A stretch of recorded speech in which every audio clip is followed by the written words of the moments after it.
మన అవసరం ఉంటేనే అప్పు చేయాలి, అనవసరంగా అప్పు చేయకూడదు. ఎందుకంటే అవసరం ఉంటేనే అప్పు చేయాలి. అది కూడా ఆ అప్పు చేసింది కూడా ఏదైనా ఉపయోగకరమైతే, బిడ్డ చదువుకనో, ఇంటి కట్టడం, పెళ్లి కట్టడం, ఏదో ఒక ఉపయోగకరమైనటువంటి విషయం అయితేనే, ఏదో ఒక వ్యాపారం, ఏదో ఒకటి మనం ఉపయోగకరమైనది అయితేనే అప్పు చేయాలి. లేకపోతే అనవసరంగా అప్పు చేయలేదు. అప్పు బానిసగా చేసుకుంటది, బానిసగా చేసుకుంటుంది. సాతానుడు ఏమంటే నీకు ఎంత అప్పిస్తే అంత తీసేసుకుంది. అది 10 రూపాయలైనా 20 రూపాయలైనా ఎంతైనా పర్వాలే తీసేసుకుంటారు. కట్టేదంట, కట్టే మార్గం ఏంట, దాన్ని కట్టే మార్గం ఏంట. కట్టాలిగా, కట్టకపోతే వాళ్ళు ఏం చేస్తారు? కట్టకపోతే వాళ్ళు ఏం చేస్తాడు? బాధిస్తాడు. వాళ్ళు బాధిస్తుంటే నీ మనసు ఏమంటారు? ఈరోజు చాలా మంది తెచ్చిపోతున్నారు, ఎందుకు తెచ్చిపోతున్నారు? అప్పులు బాధలు తట్టుకోలేక, సాతాను చేసేటువంటి బాగా అప్పులు చేయి, దర్శనాలు చేయి, అంతే ఎంజాయ్ చేయి. కానీ తర్వాత అప్పుడు కట్టలేనప్పుడు చచ్చిపో. ఎవరు? అందుకని దేవుని వాక్యం ఏం చెప్తానంటే, మనము సౌమంతకి మించి అప్పులు చేయకూడదు, అవసరానికి మించి అప్పులు చేయకూడదు, ఇస్తున్నాను కదా అని చెప్పేసి ఏడపడితే తెచ్చుకోకూడదు. 4 రోజుల నుంచి ఒక అమ్మాయి నన్ను ఫోన్ చేస్తాను. ఏంటంటే నా లోన్ శాంక్షన్ అయింది, లోన్ శాంక్షన్ అయింది సార్, నీకు ఎంత ఇస్తాను? ఒక 85,000 ఇస్తాను సార్ అని. ఎందుకన్నా? నేను శాంక్షన్ అయింది సార్, ఇస్తాను. నీకు బుద్ధి సరే వేరేసింది. మనం ఇంకోసారి చేస్తాను సార్, ఏం సార్ ఎందుకన్నా అంటే, లేదు మీకు శాంక్షన్ అయింది సార్, తీసుకోవాలి. మన గట్టిగా చెప్పింది వద్దామని ఫోన్ చేస్తుందంటే ఇష్టం లేదా? డబ్బులు ఎవరికి ఇష్టం ఉంటుంది? అందరికి ఇష్టం లేదు. కానీ కట్టేది నువ్వు కడతా ఉంటాను. నువ్వు కడతావా? సరే నాకు ఇచ్చేసి నువ్వు కడతావా? ఎవరు కట్టాలన్నా? ఎందుకంటే ఎంత బాగా కట్టకుండా నువ్వు గొప్పంటావా? ఇప్పుడేమి ఇస్తావో రేపు వాటే ఫోన్లు ఎత్తుకుంటావు. మన సందు దగ్గర పార్టీ పడినందని నువ్వు నాకు అవసరం లేదు చెప్పినప్పుడు గవర్నమెంట్ వాడదు. నీకేం పని అవసరం లేదు, నేను వస్తాను నీకడికి అంటే డబ్బులకి. అంటే ఇప్పుడు అప్లికేషన్ ఫోన్ అయిపోతుంది కదా, ఫోన్లోని మొత్తం జరిగిపోతాడు. అంటే సరే నీకు అవసరం అంటే దాన్ని ఉపయోగించుకుంటే వేరే విషయం. అనవసరంగా నువ్వు అప్పులు చేస్తే తర్వాత చాలా బాధలు మనం పడాలి. వాళ్ళు మనం ఏం చేస్తారు? బాధిస్తారు. ఏం చేస్తారు? బాధిస్తారు. ఇప్పుడు అప్పులు వాడు చేంజ్ చేస్తున్నట్ట, భర్త చనిపోయాడు, అప్పుడు చేసిన చచ్చిపోయాడు. ఇప్పుడు అప్పులు వచ్చాడు, అప్పు కట్టమన్నాడు. ఆ తల్లి అంటుంది నాకు డబ్బులు లేవా? డబ్బులు లేవా? నీ ఎదురు కొడుకుని చూపించు. ఏమంటున్నాను? నీ ఇద్దరు కొడుకు పంపించి తీసుకో అన్నాడంట. ఏం చేయాలి తల్లి చెప్పు? ఎట్లా చేయాలి? సాతాను తంత్రం ఏంది?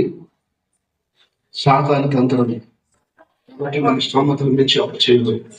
ఒకవేళ అప్పు చేస్తే దాన్ని జాగ్రత్త కట్టేసుకోవాలి. కట్టేస్తే మనకి ఏం ప్రాబ్లం లేదు, కట్టకపోతే మనకు చాలా ప్రాబ్లమ్స్ ఉంటాయి, చాలా బాధిస్తారు. కాబట్టి అందుకని సాతానంది తంత్రం అప్పులు బాగా చేయటం స్టార్టింగ్. కొంతమంది అంటే నా పరిపతి నీకు తెలుసా, 50 డబ్బు ఇచ్చారు అంటే పరిపతి గొప్ప విషయం. అప్పు తెచ్చుకోవడం గొప్ప విషయం కాదండి, అప్పు లేకుండా చేసుకోవడం గొప్ప విషయం. కొంతమంది అనుకుంటే నా క్యాలరీ నీకు తెలుసా, నా పరిపతి నీకు తెలుసా, నేను అక్కడ బజార్లో పోయి 50 వచ్చేస్తాను చేస్తాను ఉంటాయి జేబులో పెట్టుకుని వస్తావు అనుకో. అంటే అవసరం ఉన్నట్టుగా తీసుకో, అనవసరం ఏది మనము అంటే డబ్బు ఉంటుందండి. సచివ ఒకటి పెట్టుకో, డబ్బు వచ్చింది కానీ దానికి ఎట్లా బయటకు పోదామని మన వస్తుంది. డబ్బు ఉనికినే ఉండదు మన దగ్గర. దాని పని ఉంది. ఏదో ఒకటి కొను, ఏదో ఒకటి తిను, ఏదో ఒకటి చెయ్యని చెప్తుంది డబ్బు. అందుకని అనవసరంగా ఎప్పుడు మీరు అప్పు చేయడానికి ప్రయత్నమో చేయకూడదు. చేస్తే సాధారణ ద్వారా ఎంతో గాంధిస్తారు. తర్వాత ఇంకో విషయం, అది కారణం 3వ అధ్యాయం 1వ వచనం.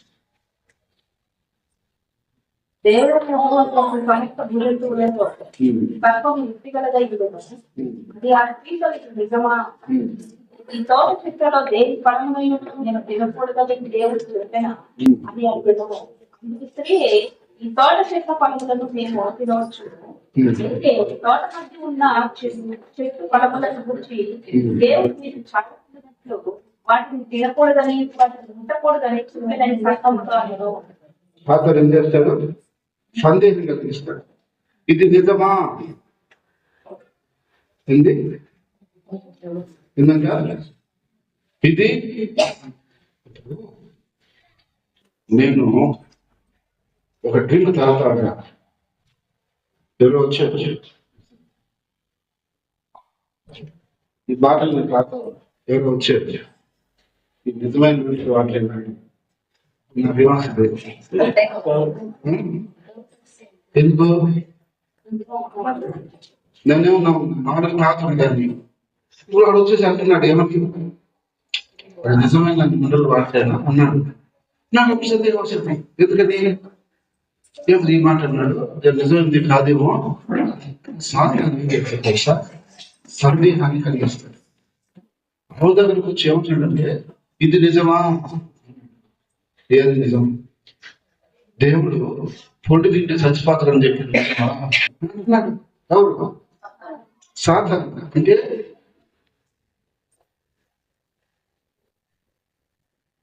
ఉద్దేశం ఏంటి?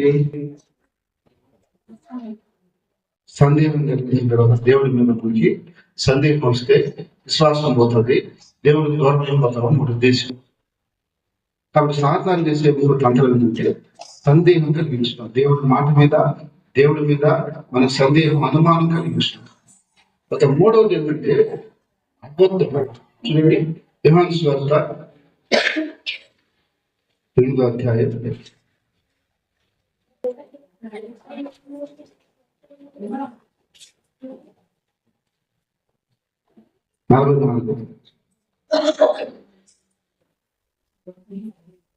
మీరు మీ తండ్రికి అపవాది సంబంధం, మీ తండ్రి దురాశను నెరవేర్చకూర్చున్నారు. ఆది నుండి వాడు నరహంతకుడై ఉండి సత్యమందు నిలిచిన వాడు కాడు, వాని యందు సత్యమే లేదు. వాడు అబద్ధమాడినప్పుడు తన స్వభావం అనుసరించి మాటలాడును. వాడు అబద్ధికుడును, అబద్ధములను జనకుడినై ఉన్నాడు. సాతానుడు. అసలు అబద్ధాన్ని పుట్టించినోడే వాడు. ఎవరు? అబద్ధము అనే పదము ఎవరి వల్ల వచ్చిందంటే సాతాను వల్ల వచ్చింది. కానీ మనసు ఎక్కువగా నమ్మేది అబద్ధాన్ని. ఇప్పుడు ఎవరో వచ్చేది, మీరు కష్టాల్లో ఉన్నారు, బాధల్లో ఉన్నారు, ఇదిగో ఇది మీకు ఇలా చేస్తే మీకు మేము మేలు చేస్తాం, మీ బాధకు తెలుస్తాం అని చెప్పారు. మీరు నమ్మేస్తారు, దాన్ని నమ్మేస్తారు. అట్లా చెప్పిన ఫోన్ చూస్తా ఉన్నారు, ఒక ఏళ్ళ వస్తుంది, రమ్య అన్నాను డబ్బులు వచ్చినాయా అంటుంది. అందుకని ఇప్పుడు నీకేమనిపిస్తుంది లోపల, మనం కూడా ఆడతాం అంతే. డబ్బు వస్తుంది ఎక్కడి నుంచే, అది ఆడితే డబ్బు వస్తుంది. వచ్చింది ఎవరికన్నా, భూమి మీద ఎవరికన్నా వచ్చింది గొప్పని ఉన్నాడా? ఎవడన్నా ఒకడన్నా ఉన్నాడా? సాధన చేస్తా, నువ్వు ఆడు, సంపాదన చేసుకో, నీ కష్టాలు పోతాయి, నీ బాధలు పోతాయి, నీ అప్పులు పోతాయి అని వాడి మనల్ని మోసగిస్తాడు. అబద్ధం. ఇది జోసం ఆడితే గెలిచి బాగుపడాలంటే అబద్ధం. ఎవడు గెలిచి పాల్పడినోడు చరిత్రలో లేనే లేదు. అది మంచి అబద్ధం. కానీ సాతాను చెప్పాడు, ఆడికి పోతే తొలితే లంకిందులో చేస్తాయి. ఆడి పవర్ సెకండ్లో ఈ పాటలన్నీ పడి ఆ సెకండ్లో పోయి అది ఏముండదు. అది ఏముండదు, అది అబద్ధం, మోసం. కానీ మనిషి దాన్ని నమ్ముతాడు. దేన్ని నమ్ముతాడు? అబద్ధాన్ని నమ్మి నమ్మించి నిజం నమ్మడు కదా. నిజం చెప్పితే దేవుడు మాట నమ్మడు. అబద్ధాన్ని చెప్పి దాని అబద్ధం ద్వారా బాగుపడాలనుకుంటాడు. ఇప్పుడు సాక్షి కాదు. ఉదాహరణకి ఎవరు వచ్చారు, అయ్యా మీ 10 లక్షలు అప్పుని కదా, కోర్టులో ఒక అబద్ధం సాక్షి చెప్పి 15 లక్షలు ఇస్తాను అన్నాం. అప్పుడు మనం ఏమనుకుంటాం? 10 లక్షలు అప్పున్నాయి, ఒక మాట చెప్పేస్తే డబ్బులు 15 లక్షలు వస్తాయి. 10 లక్షలు అప్పు కట్టేసినామా 5 లక్షలు ఉంటాయి. బ్రహ్మాండంగా మనం హ్యాపీగా బతకచ్చాలి. వాడు ఏమి అంత మోసం, ఏం లేదు, అంత మోసం చేసే పని. తన ఆశ ఇస్తాడు. ఏం చేస్తాడు? నేను వాళ్ళ ఆశను కలిగజేస్తాడు. అలా చేసిన తర్వాత ఏమి అంత మోసం. అయితే ఈరోజు తెలియక ఏం చేస్తున్నారు? అలాంటి వాటిని నమ్మి చేస్తున్నారు. ఇప్పుడు ఆయన పోలీసు, ఆయన యక్షజాతకుడుగా అందరికి చెప్పేవాడుగా ఉన్నావా? ఆయన ఫోన్లో చూసుకున్నట్టు యాదో వచ్చేసిన ఒక యాడ్. ఈ వ్యాధి ఆడామంటే బ్రహ్మాండం పోసుకుంటాను. అప్పుడే ఆయన నీళ్ళు పెడతామని ఎంతో నీళ్ళు పెడుతున్నాడు. ఆ దగ్గర ఆయన అకౌంట్లోనే ఉంది.